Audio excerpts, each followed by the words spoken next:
us now look at the data-driven models that can systematically identify and support those most at risk. So for this, I turn to Dr. Patrawat. Thailand's Equitable Education Fund has gained global recognition for the data-driven approach.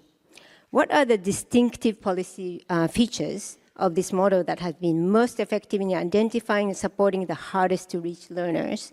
And how does this model ensure long-term sustainability? Thank you so much, Your Excellencies and distinguished guests. Thank you so much for inviting us here. I would like to start with giving the credit back to the UNESCO. If you remember, in 2016, there was an initiative by the UNESCO to issue the ASEAN Declaration for our school children and youth. And from that time onward, our collaboration between ASEAN member states has been provide the momentums to our school children and youth agenda. EEF is one of the organizations that benefit from such an initiative. We try to match the data of the individual record. We have a civil registration number for everybody reside in Thailand, and we match that with the registration number in every school across 30,000 schools across the country. And we found that 1 million of children between age 3 to 18 are out of school. This 1 million number challenge a number of beliefs. Many people disagree that we don't have that many number of out-of-school children. However, data is very powerful when you try to explain it to everyone. With our attempt to explain to the government and the private sector, we finally received some supports. For example, the private sector, there was a listed company in the Stock Exchange of Thailand issue the social bond for over 100 million baht with 3% of coupon rate for 3 years of duration to finance Zero Dropout program in Thailand. When the private sector initiate their own responsibility, the government follows. We then successfully put this agenda to the cabinet, and the Thai government issued the cabinet resolution that now we gonna achieve, set the goal for zero dropout. That's what we call the Thailand Zero Dropout policy goal. With that 4-year landmark goals, every governmental agency start to support this kind of initiative.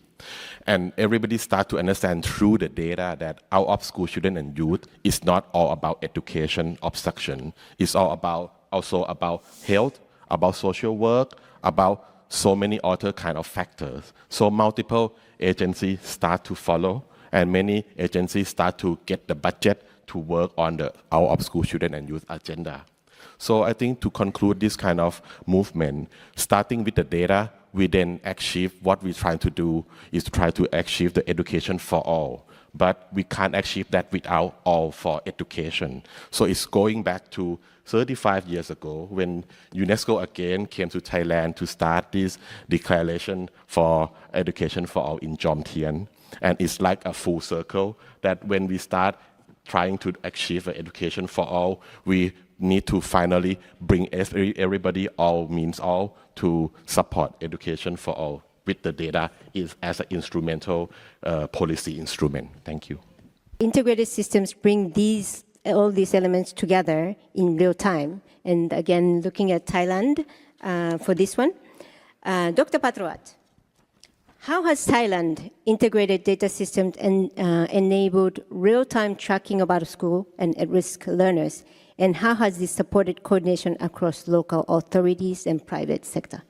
Thank you so much. So continue from the story I shared with you earlier. When we matched the data and found 1 million children across the country, we then transferred that data into a smartphone application to the village volunteer and health volunteer that they reside across the country. And then we asked them with the governance structure of the provincial governor to knock the door and try to ask each and individual child and the household that what is the main reason why they're dropping out from school, what are things they need to be able to go back to school. And with that kind of community-based practices is really effective in identifying the needs and then bring them back to school. However, we have to share that nearly 2/3 of them reject the offer to going back to school. Many of them share our story that the experience for the exclusion from the beginning still leave some scar within themselves, and they need to have a multiple source of help. Some of them also include the expert from the health and other ministry. So we try to do the right thing with this kind of children. Maybe they're not the case that they need to go back to school, but they need a more flexible learning opportunity, which is something I can hear from UNESCO report as well, that the future of out of school children is the flexible learning.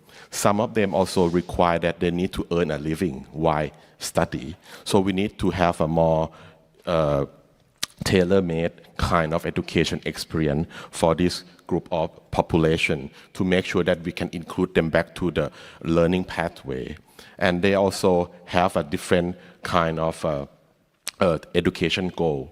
You can see from the report that in Thailand we have about 35 or 33% of university enrollment throughout the population. That is only about 1/3.